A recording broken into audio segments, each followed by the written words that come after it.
নমস্কার বন্ধুরা, রাশিয়া ও ইউক্রেন যুদ্ধের 1000তম দিনে পরমাণু অস্ত্র ব্যবহারের জন্য সেনাকে অনুমতি দিলেন রুশ প্রেসিডেন্ট ভ্লাদিমির পুতিন।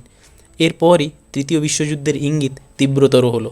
পারমাণবিক নীতি বদলের ডিগ্রিতে সই করে পুতিন জানান, যদি পরমাণু শক্তিধর দেশের সাহায্য নিয়ে পরমাণু শক্তিশালী নয় এমন দেশ হামলা চালায়, তাহলে রাশিয়াও পরমাণু হামলা চালাবে। এরপরই বাইডেনের পাঠানো ক্ষেপণাস্ত্র রাশিয়ায় ছুড়ল জেলেনস্কির সেনারা। মার্কিন প্রেসিডেন্ট জো বাইডেন ইউক্রেনকে আমেরিকার তৈরি ATACMS মিসাইল রাশিয়ার বিরুদ্ধে ব্যবহারের অনুমতি দেয়। প্রেসিডেন্ট পদ থেকে বিদায় নেওয়ার আগে এই দূরপাল্লার ক্ষেপণাস্ত্র নিয়ে সবুজ সংকেত দেন জো বাইডেন। এই হুঁশিয়ারি পরেই পারমাণবিক অস্ত্রনীতির পরিবর্তন করলেন ভ্লাদিমির পুতিন। কিন্তু কাদের কাদের হাতে রয়েছে পরমাণু অস্ত্র? আমেরিকা, রাশিয়া, চীন, Bharat, France, UK, Pakistan, Israel ও উত্তর কোরিয়া, এই সমস্ত দেশের হাতে রয়েছে পরমাণু অস্ত্র। কিন্তু জানেন কি, মস্কোর ভাণ্ডারে রয়েছে ভয়ঙ্কর সব অস্ত্র। সর্বাধিক পরমাণু অস্ত্র বা ওয়ারহেডস আছে রাশিয়ার হাতে 5889টি। স্ট্র্যাটেজিক নিউক্লিয়ার ওয়ারহেডের সংখ্যা 1550।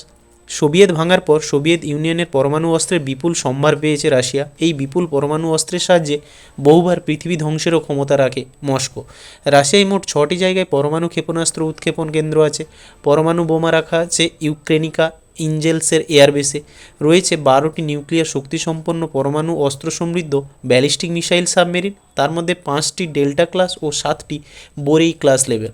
সাবমেরিনগুলি সর্বাধিক 800 ওয়ারহেডস ও 60 থেকে 70টি পরমাণু বোমার বহনে সক্ষম।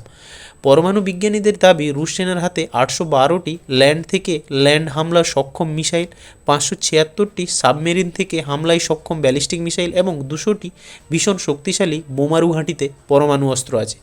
40টি পরমাণু অস্ত্র বহনকারী ইন্টারকন্টিনেন্টাল ব্যালিস্টিক মিসাইল রয়েছে রাশিয়ার হাতে। এগুলি 1185টি ওয়ারহেডস বহনে সক্ষম।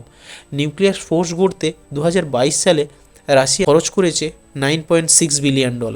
রাশিয়া ও ইউক্রেনের যুদ্ধে কে কার মিত্র? রাশিয়া পাশে পাবে চীন, উত্তর কোরিয়া ও ইরানকে। ইউক্রেনের সঙ্গে রয়েছে আমেরিকা ও ইসরায়েল।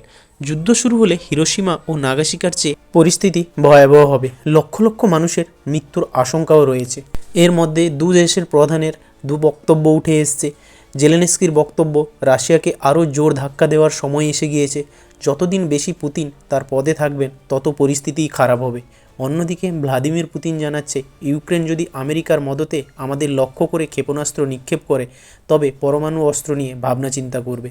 তার কারণ এটি রাশিয়ার সার্বভৌমত্বের প্রতি আক্রমণ। এখন দেখার যে যুদ্ধের মোড় কোন দিকে গড়ায়। ভিডিওটি কেমন লাগলো কমেন্ট করে অবশ্যই জানাবেন। আর যদি ভালো লেগে থাকে তাহলে বন্ধুদের সঙ্গে শেয়ার করতে ভুলবেন না কিন্তু। আর চ্যানেলটিকে যদি এখনও সাবস্ক্রাইব করে না থাকেন, তাহলে অবশ্যই সাবস্ক্রাইব করবেন এই ধরনের ভিডিও পেতে। ধন্যবাদ।